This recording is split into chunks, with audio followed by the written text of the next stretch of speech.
We've been on the road for over a year and we haven't even done our review yet, but today's the day. Here it is. All the good information. We're going to lay it all out for you. Yep, here we go.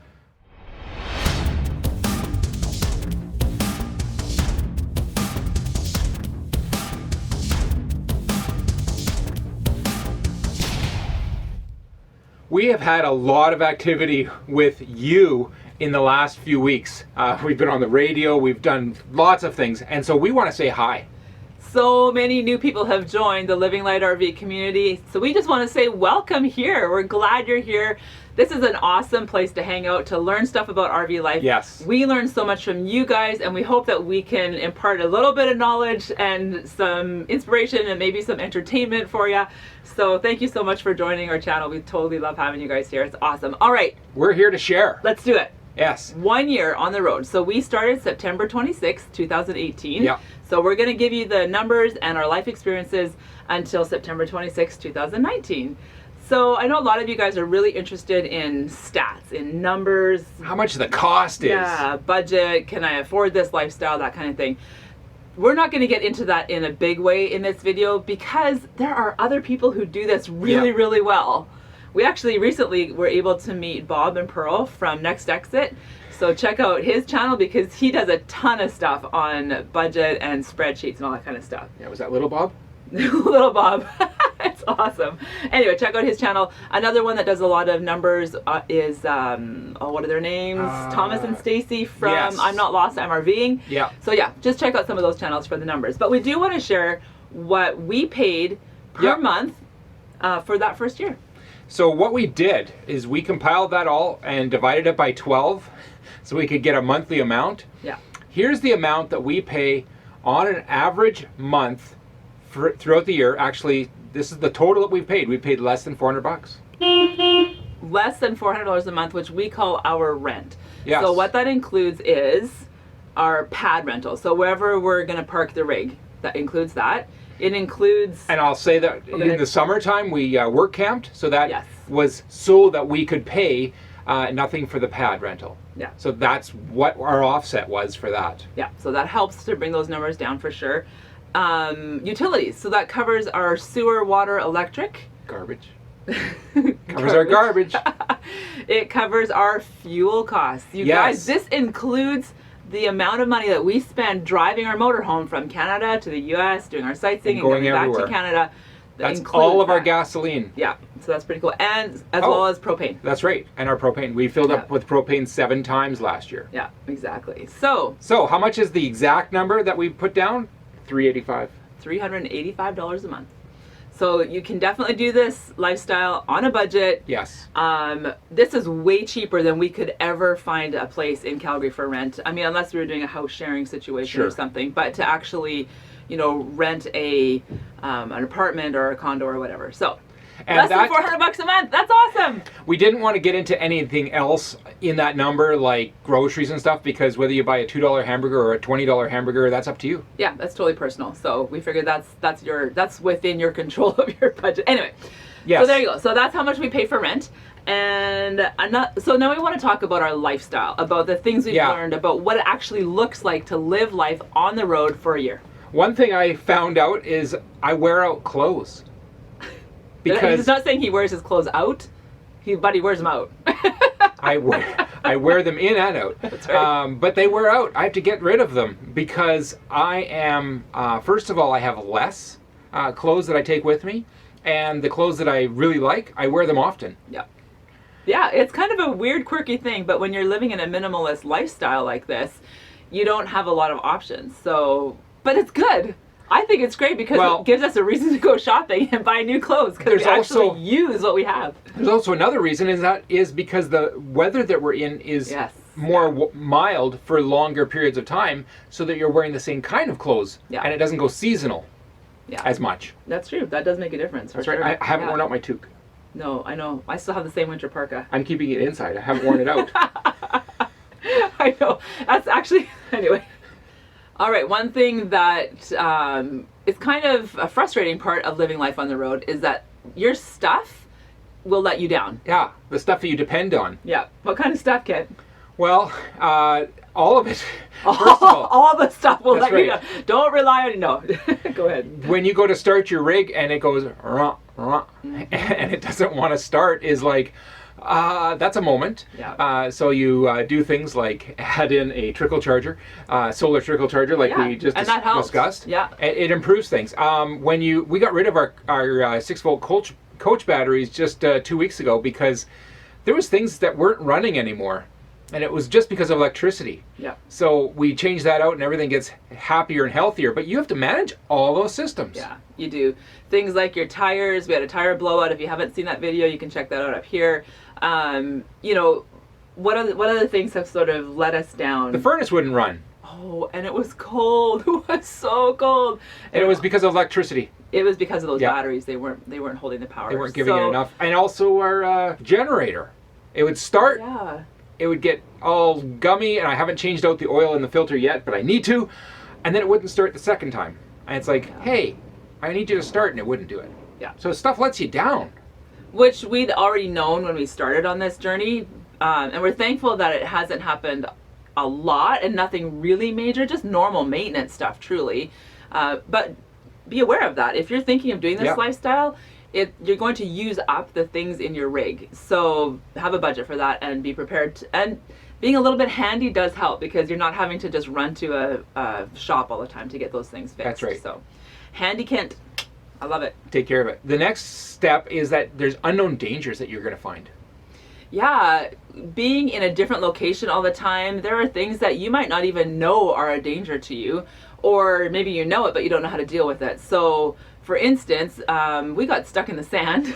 Yeah, we were in the sand dunes, the Imperial sand dunes, and Kent was following the tracks because we saw another RV farther ahead. He's like, well, if that guy can get through there, then I'll just follow where he went. And for some reason, it didn't work, and the sand was super soft. Anyway, are we going to show a video clip of that? Sure. Oh, it wasn't motorhome friendly. So embarrassing. And we were only a little bit from where we parked the night before. Yeah, exactly. We had already parked in that area. Anyway, it was hard. Thankfully, we had people that were just across the road there. They came and helped us out with their beautiful big truck. He pulled us out. Lisa said to me, we have to go and figure out how to dig ourselves out, and we need to find out what tools we need. I said, we need to go find some big pieces of wood. And I'm like, no, we need some friends. Yes, I'm going to go find some friends. So I walked over and said, hey, will you guys be my friends? Do you want to play? Help me pull out my rig? It was awesome. It happened. Great. They were great. Thank you. But mistakes like that can feel embarrassing. We've shared with you some of the mistakes that we've made, some big mistakes, and it does get tiring after a while because you're just like, oh, I'm such an idiot. I'm so stupid. I can't, we should have known. So we're telling you right now, if you're going to go boondocking in a place that isn't a normal road, scout it out ahead and so you know what the terrain looks like. Definitely take the time, get out of your rig and walk ahead and so you know what it is going to be like to drive on. That's one unknown danger. Another one is bugs and insects and spiders. And when I was planning for this lifestyle, and watching all the YouTube videos and saying, what's it like? I was looking for, okay, how bad are the bugs? How bad are the spiders? Are there snakes? Are there, dangerous things that we need to look for? And nobody talks about it. But I'm telling you, there are spiders. And when you're living out in... and mice. And mice is another one, actually, for sure. I've been told that they chew up things that mice destroy your engine. Anyway, so be aware and be prepared for those. We have killed 4 black widow spiders. At least 3, for and I sure think the 3, 4th and I one. think the one today. Yeah, and they were black widow spiders. There was 4 black widow spiders. 4 since I'm not used to those. In the last 5 days. So it's been on my mind lately. That's a really bad thing. Anyway, so and what do the locals say? Be careful. Those won't hurt you badly. Like they'll sting, but they won't kill you. And yeah, it would be sore if you have a compromised immune system. It's like, hey, disgusting. I don't want to be eaten up. Anyway, so be prepared for that. Be prepared. I mean, okay, they weren't in our rig. I should clarify that. They were all outside. And we met some amazing people. We met Craig and Jenny just across the way here. Thank you guys so much. Yeah. They lent us some of their super duper bug spray stuff. So we went around the whole rig. It'll keep you going for 12 months. Here you go. Yeah, it's awesome. And we sprayed the lawn chairs. We sprayed all inside. And I know there's a lot of people going to say, don't use chemicals, only use natural stuff. We've tried to use natural stuff and the spiders still come in. So it's personal. You have to figure out at what level are you going to be okay with having bugs in your rig. That's right. Anyway, so those are some unknown dangers. Oh, another one is in neighborhoods. When you're going for a walk somewhere, or riding a bike, or going out, maybe you're going to go out for dinner, and or where you're going to park. Where are you going to park if you're going to, do urban boondocking? Those kinds of things you might not know. If you're in your hometown, okay, don't go into that neighborhood because that's maybe a more dangerous place. So you have to be prepared, be aware, do your research. I guess that's right. The whole point of that. That is. Hey, when we were at the casino, we were about 1,000 yards away from the San Andreas Fault. And I want to go and take some pictures and discover it anyways. Yeah. Okay, a lot of you guys are thinking, all right. It's hard work living out on the road, but it's got to be worth it, right? Like, is it even worth it? And we're here to tell you, absolutely, it's totally worth it. This lifestyle is completely rewarding. Mm-hmm. At the same time, it's also exhausting. Totally exhausting. And it's exciting, and it will, that excitement level gives you fatigue.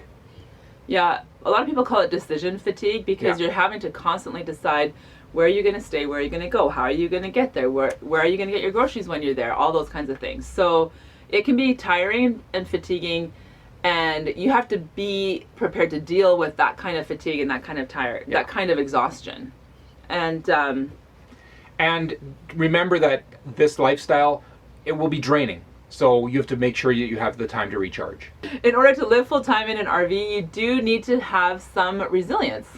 Yeah, you can't just crumble because something happened, like the vehicle wouldn't start. Yeah. It's like, okay, it's going to change my day, but that's okay.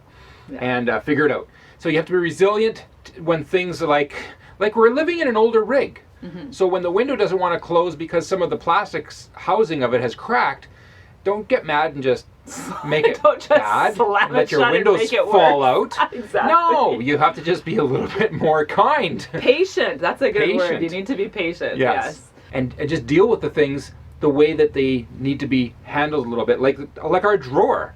It wasn't working. So I pulled it out. Lisa says, hey, look, it's loose. So we tightened it up and I put an extra fastener in it, and now it works great. But we didn't freak out and be like, slam it, because if you do that, you're going to break something. Yes. Another thing is getting our mail. We're at a location now, and it's just been a nightmare to try and get mail. It got delivered to a different location, and because we don't have a car, we had to ride bikes and take Uber, and it's just been a bit of a mess. So you can let those things get under your skin, or you can just be like, roll with it, be flexible, it's part of the adventure, and remember all those epic things that you get to see that make up for the hard and frustrating times. And there's also our relationship. Yeah, I think that's a big part of it, is that you really need to be able to, if you're RVing with someone, you need to know that you get along. Yes. That you like the person. I mean, don't even start the RV lifestyle if you don't really like hanging around with your partner, because you need to be best friends. That's right. And as friends of ours just told us, it's different because when you were planning this, you might have been going off to work for 40, 50 hours a week. Maybe your partner was doing the same thing, and then all of a sudden we're going to spend all our time together. And that will change everything. Yes, it does change everything, for sure. So that's a bit of a learning curve to get into a groove of being in such close quarters all the time. Yeah. But there are some things you can do to help in that situation, to help you get to that place of being good with it. Yes. What are some things that you can do to help that relationship grow? Be excited to adventure and share these milestones and these discoveries together. For sure. I think if you're not both on the same page, don't do it. Or figure out a way to maybe, we'll RV on weekends, or we'll RV for 3 months a year, or for only a couple of months a year, and then we'll go back to our house. Because if you're not both 100% committed to living full time in an RV, it will get it'll get old. Really old really fast, at least for one person, which will wear out the other person. So, or there might be a time when your equipment fails you, and then it'll all just spin apart real fast. Yeah, exactly. So be on the same page. Another thing that is super important is to forgive quickly, because guess what? Sometimes I'm wrong. I know, it's so shocking.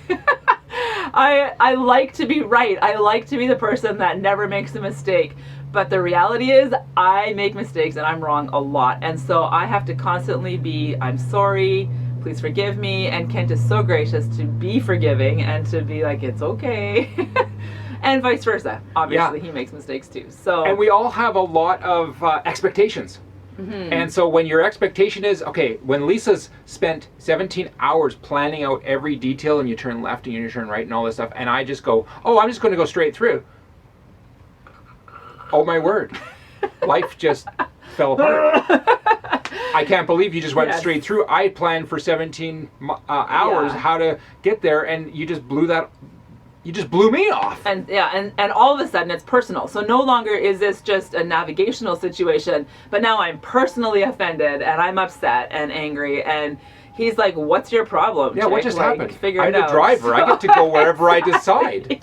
And it's really hard to put those things into words and to communicate clearly when you're like on the road and you're in motion and you don't want to take a wrong turn and end up on the side of a mountain somewhere stuck and can't turn around. Anyway. I told you not to do that. Okay. Yeah. So I did see a shirt once that said, the things that I yelled at you when you were backing up the rig, don't take them personally. I didn't mean it. Exactly. So you have to have a sense of humor. That's, I think, the biggest thing. Yeah. We have good friends of ours, Mel and Nettie. I don't know, you maybe have seen them posting in our comments below. And we chatted with them the other day on the phone, and they just said, you know what, a sense of humor it'll take you really far in this lifestyle and in your relationship. So you need to be able to laugh at things. You need to be able to forgive each other. You need to have patience with each other and just be kind. And I think those things will go far. For sure. So speaking of Mel and Nettie. Yes. We just want to say that people are the biggest reason why we keep going in this lifestyle. I mean, we love it for us. We love it for the adventure. We love it for the minimal living, for the cheap rent, for all those kinds of things. But when we meet people, whether it's through our YouTube channel or Facebook page, whether it's in a park, whether it's a comment, it's the people. It's you guys. You guys are the reason why we keep doing this. The lifestyle as well as creating the content through YouTube. So how does that look? What do you mean? Well, how does meeting people look? How does where do we meet people? How do they get involved with who we are? Some of them are. I'll just say some of them are the people that we say hi to in a RV park. Yeah, for sure, exactly. Some of them are people who have been watching us on YouTube and they recognize us in an RV park, and we can get connected and chat with them and share a meal together or a coffee together. So that is really great.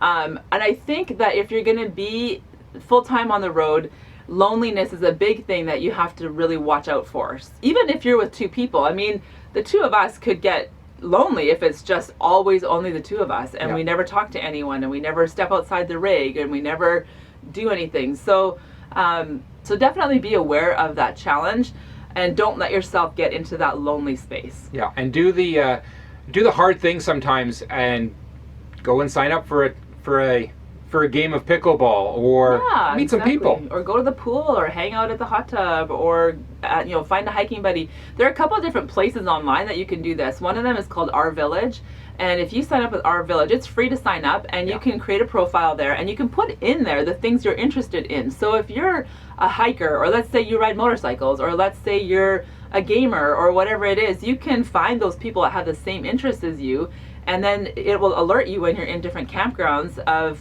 your friends list and say, okay, well, we have things in common already, so we know we're going to get along well with these people. So that's how we met Tim and Dawn.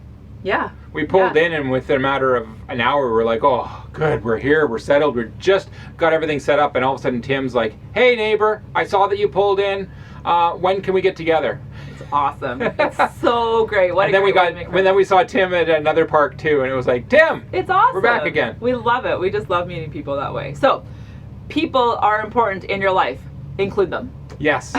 Make space for them. Exactly. And if you don't have any people in your life, find some. They're around. Yes, exactly. Find some people. They're important. Yeah. Alrighty, that's basically all we have to share with you guys for this week. If you have any questions about our life on the road and what it's like to live in an RV, anything along those lines, go ahead and leave them in the comments below. We could do a question and answer video in the next couple of weeks and hit those questions for you. So my name is Lisa. And my name is Kent, and we're Living Light RV. We're grabbing life by the tail. We are encouraging you guys to get out there and grab life by the tail as well, and we will see you next Thursday.